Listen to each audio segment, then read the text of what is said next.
Good evening mga idol. For today's video, gagawa tayo ng longganisa.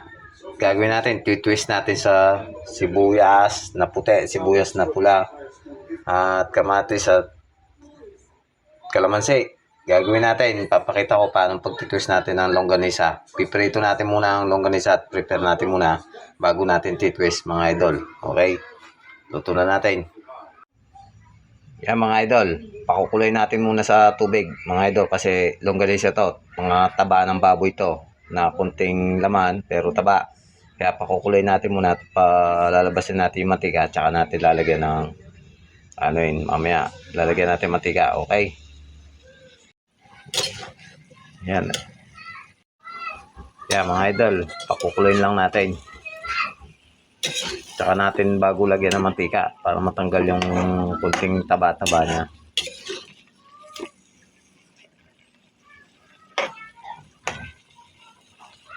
Maganda to mamaya mga idol, i-twist natin paano lutuin sa simpleng ulam pero masarap mga idol. Yeah, mga idol, luto ng ating longganisa. Ngayon, may gagawin tayo ngayon. Yan mga idol, iwayway na natin siya.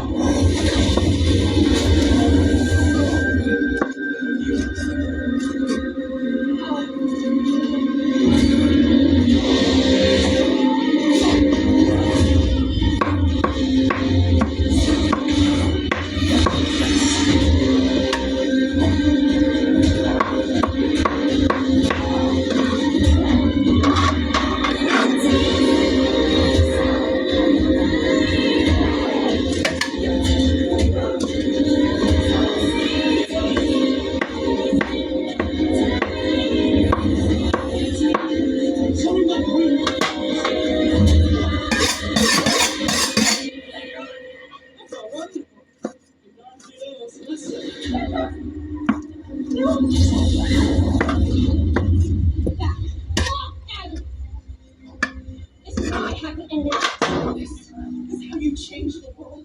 This is what you always wanted. Yeah, don't want to stay back. I was thinking I would switch more. Yan idol, lagyan natin, lagyan na natin yung kamatis.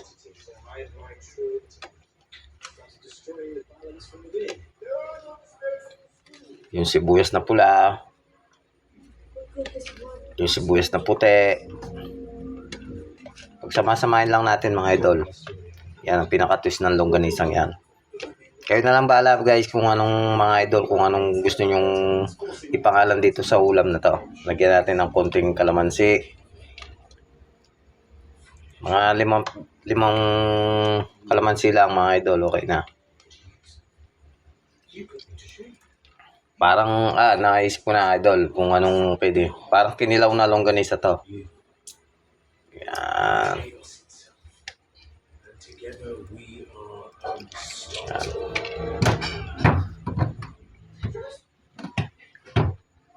At lagyan natin ng toyo mga idol.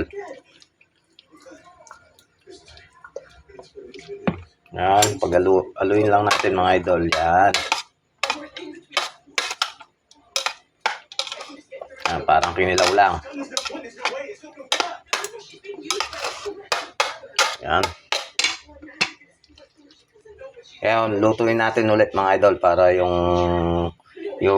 sibuyas maluto at kamatis. Yan mga idol, lutuin na natin.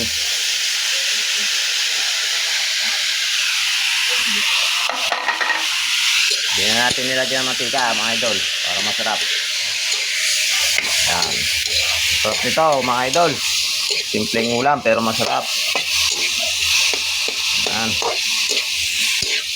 Okay, konting init lang mga idol kasi luto naman.